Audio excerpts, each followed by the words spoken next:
Hello and welcome to Pandora's Box. This is Kaleah, and today I'm going to talk about the spiritual path of the empath. There's quite a lot out there about empaths now circulating. The understanding of the term empath is becoming as well known as the term narcissist. The two terms are opposites. Where narcissists lack empathy, empaths make up for it on a very large scale. This broadcast is not going to be another talk about what empaths are, as most people listening already know this. What I'd like to do is talk about something a little different, which is not the what, but the why. Although there are guesstimates as to what percentage of the global population are empaths, we can't know for sure. Elaine Aron, the author of the book Highly Sensitive People, says that the highly sensitive people make up about 20% of the population. She also says that although empaths are highly sensitive people, all highly sensitive people are not empaths.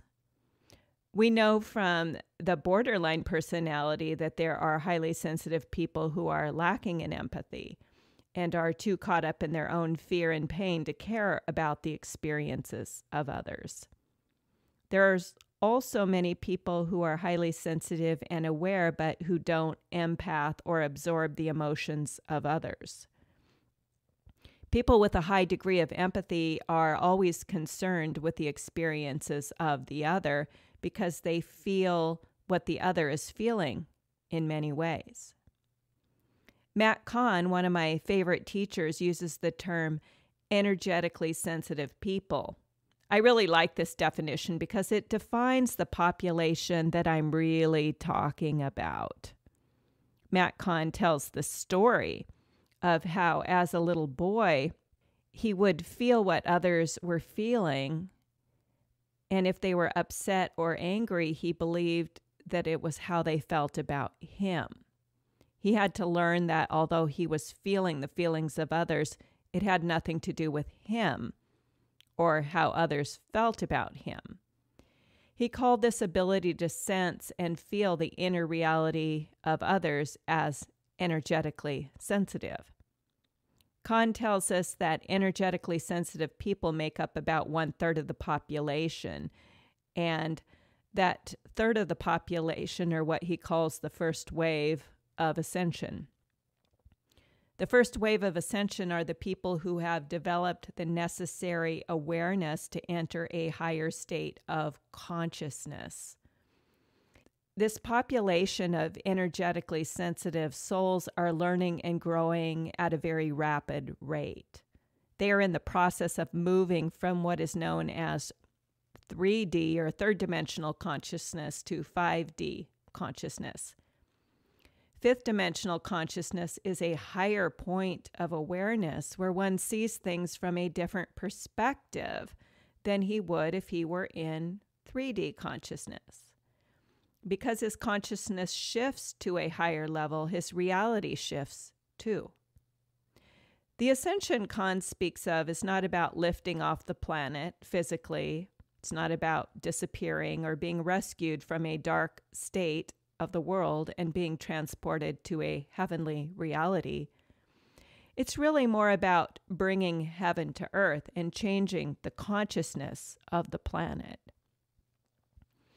Where Elaine Aron from Highly Sensitive People estimates 20% of our population are highly sensitive. And Kahn estimates that 1/3 of our population are energetically sensitive. So we can guess that about 1/4 to 1/3 of our population are energetically sensitive. Kahn tells us that the energetically sensitive souls came to the planet at this time for a very important spiritual mission, to help to raise the energy of the planet to a higher vibration or a higher consciousness. And although at times we feel cursed, we're truly on a mission. Kahn tells us that as we feel all the repressed and denied feelings of the collective, we are releasing these feelings for the collective, because all these complex emotions we feel and believe are our own may not be ours at all. It may be that as energetically sensitive people, we're constantly feeling outside of our physical boundaries. This would explain why energetically sensitive people often have difficulty in groups of people and around difficult personalities. Until energetically sensitive people understand their own sensitivity to the energies of others and the energy of the collective, they will be left with the painful belief that everything they are sensing and feeling belongs to them.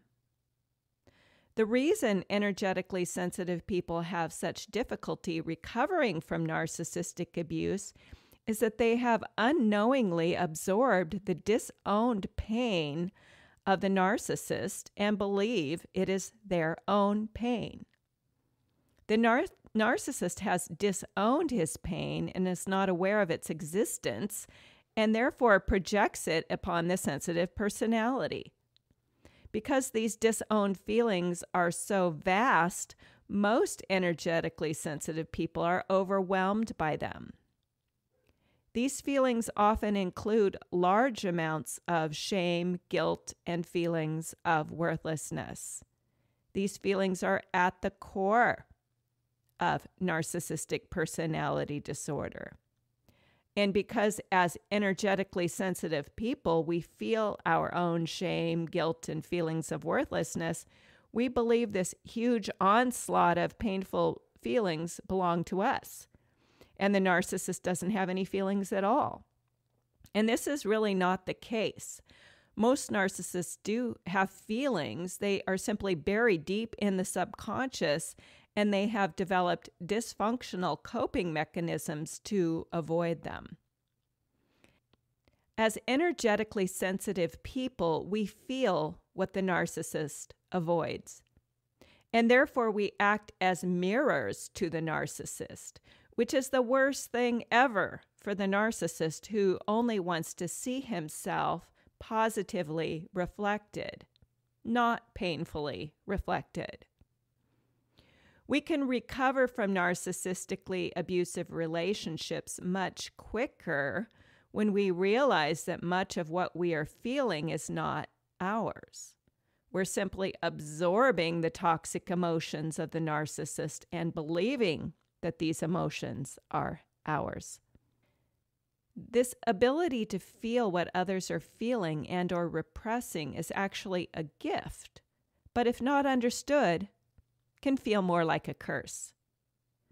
We need to spend a great deal of time with ourselves in silence in order to understand what is going on in our own emotional body.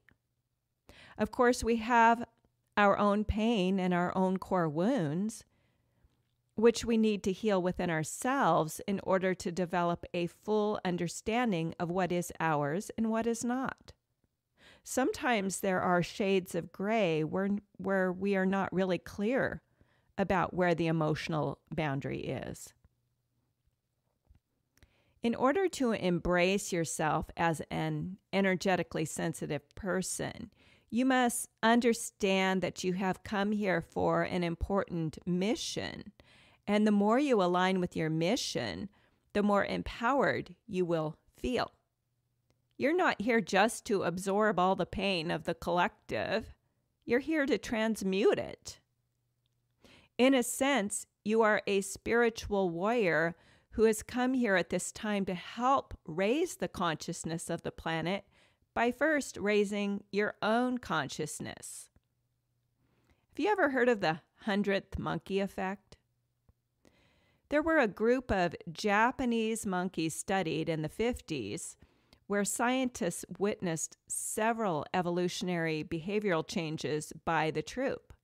The monkeys were given sweet potatoes that were dropped on the sand on the island that they were in, and the young monkeys found the sand unpalatable, so they began to wash the potatoes in a nearby stream. The behavior began to catch on throughout the island. And it was said when the 100th monkey began washing his sweet potato, the new behavior actually jumped across the sea, and monkeys in an entirely different location began washing their potatoes.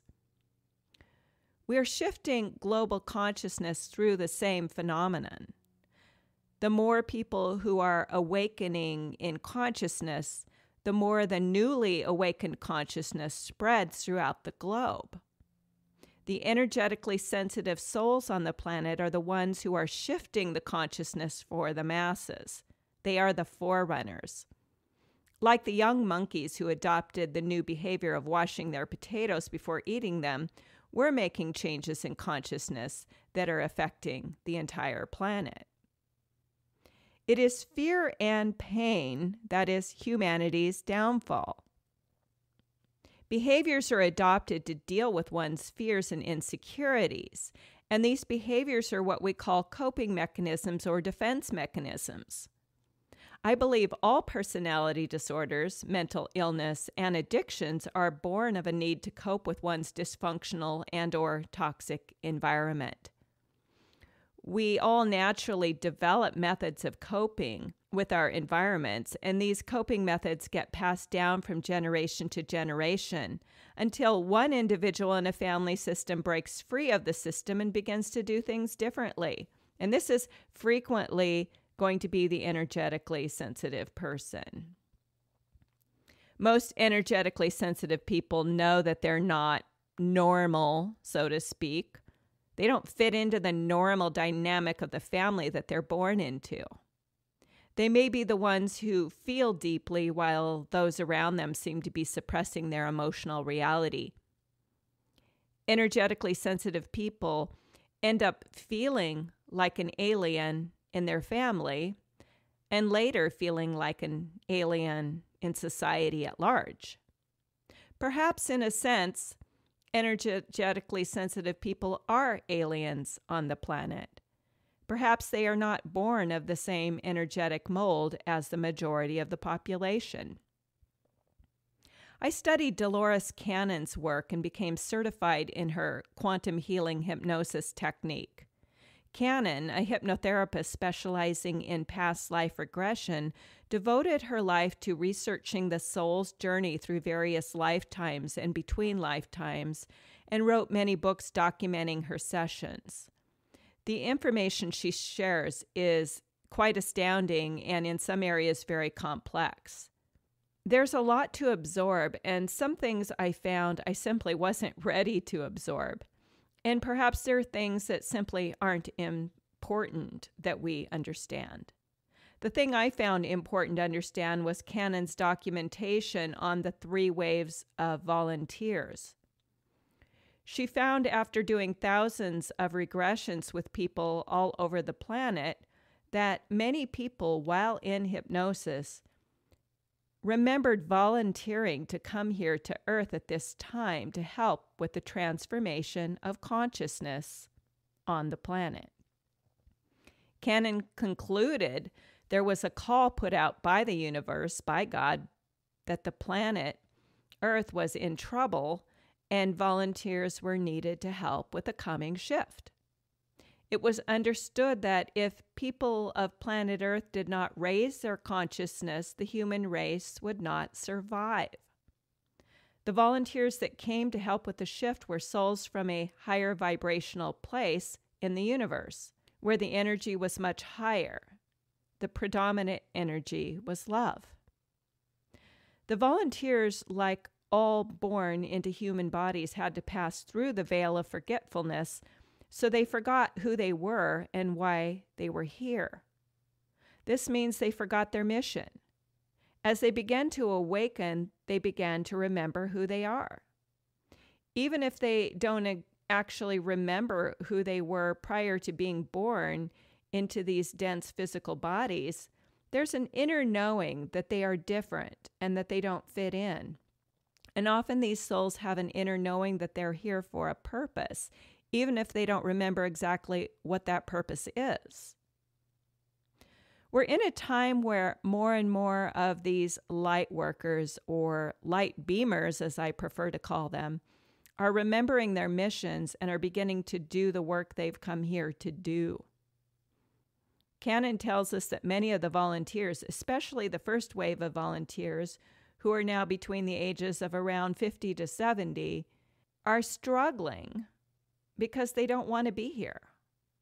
They're struggling with a great deal of pain and isolation and just want to go home, wherever home is. It can be very challenging for a light worker who has repressed memory of being in a much higher vibration to deal with the density of this planet, with the darkness that is here. Many will say, I evidently volunteered to come here, but I didn't realize how hard it was going to be. These volunteers, the first wave of Ascension, the ones who have come here to raise the frequency of the planet, carry the codes of light in their cellular memories, and as these codes are activated, they begin to step into their missions. This may seem a little woo-woo or new age, but this really has nothing to do with the new age. The new age is really just a catch-all phrase for beliefs that don't fit into traditional belief systems. But there are so many varying beliefs within this catch-all category. It would be safer to say one thinks and believes outside the box of traditional belief systems. In most traditional belief systems, there's a lot of darkness, fighting, killing, and judgment. It is ironic that the highest vibration on the planet, which is love, seems to be overlooked in favor of righteousness. Religious people are often more concerned with being right than being a true example of love. The light workers have come here to shine the light. We're here to heal within ourselves all that is unlike love, so we can be beacons of love and light on the planet. The more lights that turn on, the brighter we become as a collective. Often in our journey to embody greater love and light, we need to confront the greatest darkness on the planet. This is truly the initiation of the light worker, to confront darkness and transmute it into light. Rather than looking at people as good or bad, it is more helpful to look at the energies of love light and fear darkness that are circulating on the planet. Many people who are spreading darkness, hatred, and fear are simply infected with that energy and are unconscious of the role that they are playing. But there is a force of darkness and a force of light on the planet, and this force of darkness opposes the light. It knows that the light has the power to expose it and even destroy it. Its fight to destroy the light comes from its own quest to survive and carry on its agenda. The light workers of the planet may feel that they are constantly under attack from those who are aligned with fear and darkness. In fact, the majority of people who are aligned with fear and darkness don't realize that they are. They believe that they are genuinely good people, and still they're operating in the world of judgment, fear, criticism, hatred, and destruction. If light workers are not aware of their mission, they may end up feeling that they're fighting a losing battle, and life will become unbearable. This is why I felt a need to talk about this. I realize I'm going out on a limb to go deep down the rabbit hole of understanding, but this is my mission, to help souls to awaken to who they really are and their true purpose for being here. Narcissistic abuse is the doorway in which most people find my work, because my work began as a specialty in narcissistic abuse. It is only after being in the field for nearly 2 decades that I'm beginning to see things from a higher perspective. Narcissists, like moths to a flame, are attracted to the light, and yet they fear it because it is the light that will expose them and threaten to destroy their illusions, the illusions that they're living under. Narcissists have a love-hate relationship with the light workers that they are attracted to. Of course, most narcissists are unconscious to the point that they're unaware of any of this. They're simply acting and reacting from unconsciousness. The darkness uses our own fear and self-doubt against us. It's important to remember this. This is the ultimate weapon of the dark forces. If the dark forces can succeed at making you feel like you're unworthy, it gains control over you. If, on the other hand, you stand strong in yourself in the face of darkness, it loses power. The power of the darkness is to turn us against ourselves, to destroy our belief in ourselves as beautiful, worthy children of the one God. Evil, which I call the darkness or the dark force, the dark side of the force, as called in Star Wars, is a destructive force, and it seeks to destroy our belief in ourselves. It uses our own self-doubt and low self-worth against us. And this is why our best defense is building up our own self-worth and belief in our own mission and purpose for being here. This is why my mission is to assist people to develop greater self-love.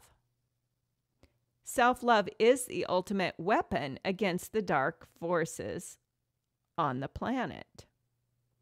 Malignant narcissism can't thrive in an environment of self-love. It simply doesn't work.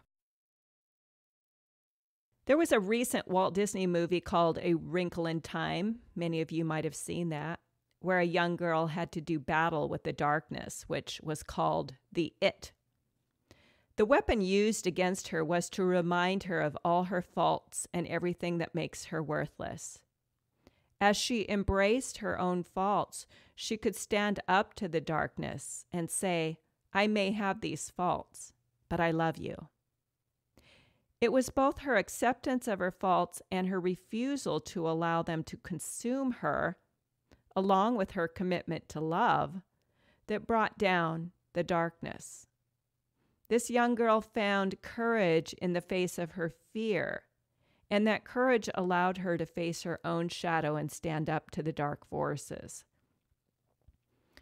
All of you as light workers are here to do the exact same thing, to face your own shadow, to accept your faults and imperfections as part of the human condition, and bring love and light to both the dark places within yourself and the darkness that you confront in the world. Sometimes the brighter you shine, the more darkness attacks you through others, because the darkness as an entity targets the light workers who threaten to expose them. Often, it's not just one person who is sent to destroy you, but entire groups of people. These people can be in your social circle, your family, or your workplace. But it's important to remember their power is in getting you to doubt yourself and find yourself unworthy. The goal is to get you to agree with their negative projections of you. They use your own self-loathing against you. So you have to remember this and not allow it. Don't allow anyone to make you feel less than. You have to align with the truth of who you really are and stand strong in this truth. Light workers are here to be the light, to radiate love. But in order to step fully into our mission and purpose for being here, we need to first focus on self-love. Your self-love needs to be strong enough that others can't easily shake your foundation and use your self-loathing against you. Although many light workers are healers, writers, artists, teachers, and the like, there are many who have more mainstream positions in society. Being a light worker has less to do with the work you do in society and more to do with who you are. You are a light, and the brighter you shine, the more light you contribute to a planet that is waking up out of darkness. Darkness is taking its last stand right now. It's losing power as more light workers are turning on their lights. The more light we bring to the planet, the more we collectively expose the darkness. And this is exactly what is happening now. We are exposing the dark workers and the dark agendas. As we collectively become aware of what tools and methods are being used to dumb us down and control us as a race, we can no longer be controlled by these methods, and they begin to lose power. Our power is in our choices.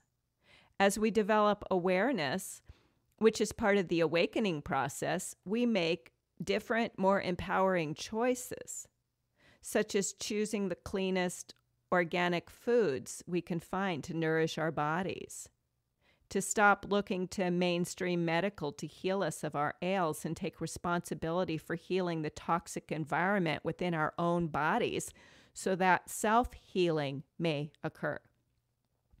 We also become aware of how fear is used to control us. Mainstream media is contracted to keep a steady stream of fear-based stories in front of us that infiltrate our consciousness. The more fearful we are, the less empowered we are, and the denser and heavier our energies become. It's much easier for the darkness to control the fearful than the faithful. As an energetically sensitive soul, an empath, a highly sensitive person, it's important to understand that you are part of a group that are born with a heightened sense of awareness, and for good reason.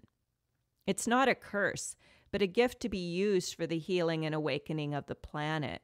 So embrace this gift and know that your work begins at home with you. And then by the very act of turning your light up to its brightest setting, you are bringing more light to the planet. Your contribution is very important. So thank you. Thank you for your contribution, for being willing to stand in the fire, to face the darkness and transmute it to light. You are courageous. You are brave. You are needed. Your light is needed at this time. So join forces with other light workers or light beamers and form support networks. Know that you're not alone and you don't have to do this alone. Thank you for listening and much love to you. You can find out more about my work at narcissismfree.com and pathbacktoself.com. Have a great day.